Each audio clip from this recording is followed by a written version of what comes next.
Hello, my name is Solomon Warzer. Student at Expen University.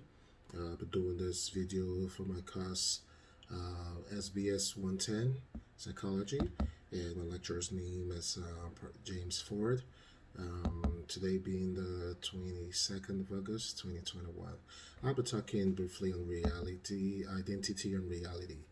Okay, and I hope my views help you understand this sociological perspective. Dramatology is a sociological perspective on how people manage their daily lives. Irving Goffman is credited as one of the leading proponents, comparing the human world to a theater and drawing parallels between ordinary people and onstage actors. Dramatology attempts to comprehend how a performance establishes order. It examines how each version is staged and what symbols are employed to produce the intended impact. Humans are the players in life drama, which is comparable to a theatrical production. The script is the material being transmitted, and the parts they play are the pictures that individuals wish to present. The objective of the performance is to persuade the audience of observers to believe in what is being portrayed. Um, believe in what is being portrayed. Um, Evan Goffman, a sociologist, established the concept of dramatology, which holds that life is like a never ending drama in which individuals play the roles of players. Born on a stage called everyday life, Goffman reasoned, we learn to socialize by watching other people play out their given roles. We act our part in the presence of others who are acting out their part in response to our actions. He maintained that we are all actors on the stage of life and that everything we do has a purpose. Dramatology is a type of symbolic exchange.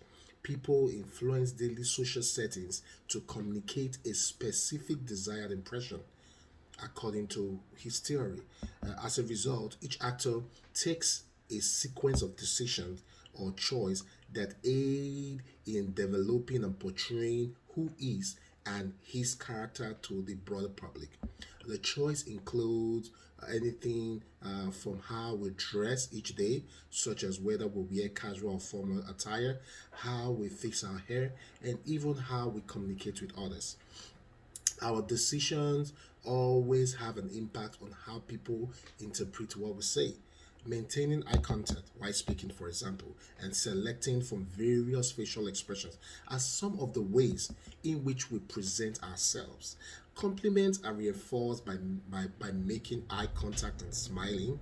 Subsequently, the praise is viewed as sincere rather than if one is complimenting is preoccupied and looking somewhere else while complimenting. Everyday stage has two sides: the main stage where the actual performance takes place in front of an audience, and the backstage where rehearsals and preparation occurs. In the same way, there are two areas in life, each with its own set of behavioral standards.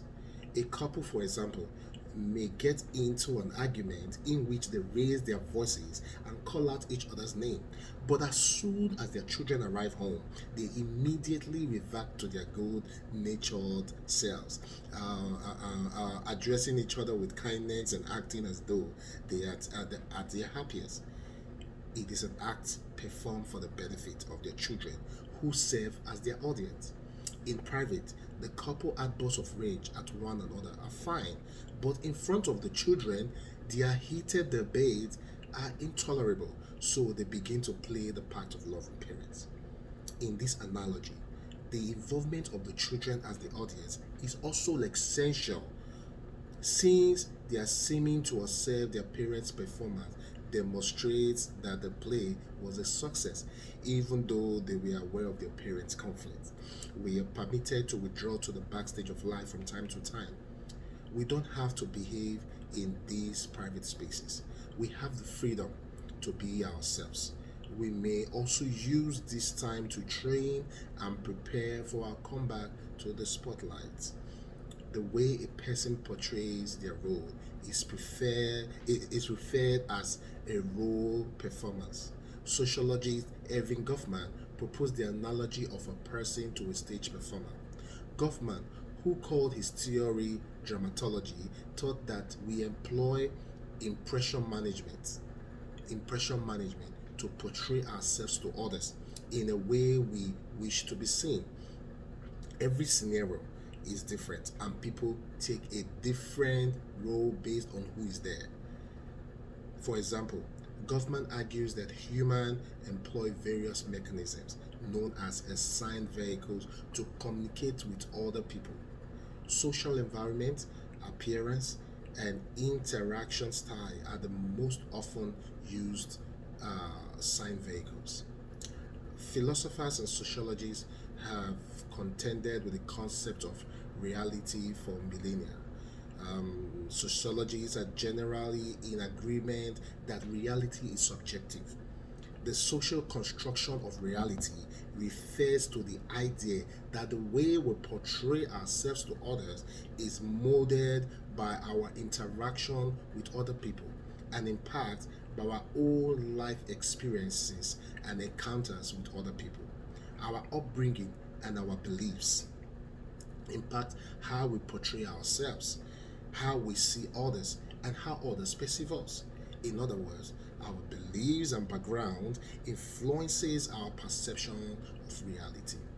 If a person views a situation as genuine, it is real in its implication. This statement by Thomas William is also referred to as the Thomas Theorem, which he established in 1938. In other words, our actions are determined by the subjective perception of reality rather than the fact of the circumstances. It becomes real because of the repercussion and outcome of one's action. An adolescent who is labeled as deviant, for example, may begin to act deviant. He makes his label a reality. People have varied perspective on reality and they act accordingly once they have decided how they will view a person or circumstance. Our emotions vary because we all see reality differently. Our assessment of whether a situation is good or terrible is based on our perceptions of the event. Every day, we are involved in a complex negotiation. There is a difference between what is factual and what is socially acceptable. As a general rule, social interaction entails some level of acceptance of what is unfolding, while we play a part in the construction of reality. It is not entirely ours. Our background and experiences shape our perception of ordinary circumstances. From this interaction with others, from his interaction with others, the rich guy has learned that investing in one's pet is a wise investment. His reality is proud. On the other hand, the minimum wage worker has learned from his contacts with others that spending that much money on a pet is terrible. He has a whole different perspective on the issue. The school I attended, for example, exists because it is agreed upon that it's an actual school and not simply a structure. The school I attend is older than I am. It was established with people's consent before my birth. It exists in some ways as a result of past and present consensus. The issue of what holds community together comes down to Durkheim's difference between mechanical and organic solidarity. For Emily Durkheim, society's social organization and culture are kept together by mechanical, that's based on individual similarities, and organic solidarities depending upon the general. A society defined by cohesion based on complexity and difference, as opposed to a society characterized by cohesiveness based on friendships and loyalty, benefit from two additional forms of social structure: traditional, large, small scale civilization achieve and sustain social cohesiveness. through social ideas where individuals resemble one another, living in the same village, clan, or tribe, or tribe, and engaging in the same daily activities and rituals promote a similar united entity.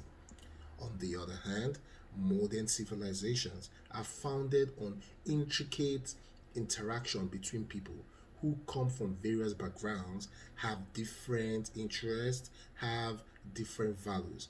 As a result, to establish social cohesiveness, a new form of social glue must be provided. So you see, this new social glue, according to Durkheim, may be found in the complicated division of labor that creates an atmosphere of mutual independence. Social order exists because people are reliant on one another. A complex contemporary society cannot operate without a wide range of occupation and social responsibilities. Everybody needs a doctor, a teacher, a plumber, and a builder, and no single person can fulfill all of these social duties simultaneously. In conclusion, dramatology's in conclusion, dramatology's popularity derived from the fact dramaturgy's popularity derived from the fact that it is applicable in many circumstances in which strangers with disparate frames of reference or belief systems interact. As a result, behavior is primarily oriented around how one expects to be viewed by an audience. Symbolic interaction provides a different perspective on the social production of reality.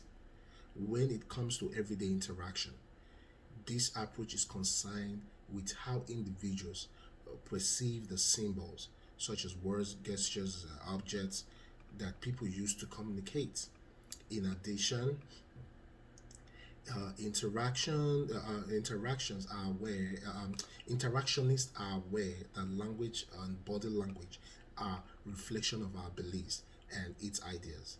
It takes a few lessons in a foreign language to realize that not every English term can be translated into another. The same way, and the same may be said about gestures, symbolic connections, and culturally relevant information, therefore impact the way we build reality. Thank you for taking the time to listen to my little video from my viewpoint. Hope it meets you well.